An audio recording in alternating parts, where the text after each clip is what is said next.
ഒരു വള്ളുവനാടൻ ഗ്രാമത്തിലെ ഉത്സവത്തലേന്ന് തെളിഞ്ഞ നിലാവുള്ള രാത്രി. ഇടയ്ക്കിടെ മഴമേഘം വന്ന് നിലാവെളിച്ചം മങ്ങിത്തെളിഞ്ഞുകൊണ്ടിരുന്നു.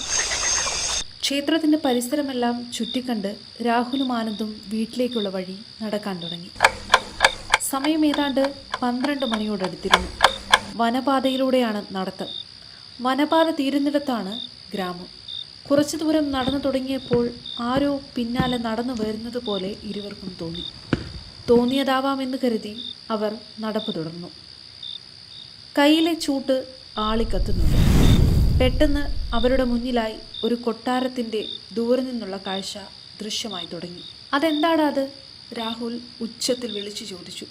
ഇതുവരെ അവർ ഈ കൊട്ടാരം ഈ കാട്ടിൽ കണ്ടിട്ടില്ല. രാഹുൽ അമ്പരപ്പോടെ നോക്കി നിന്നു.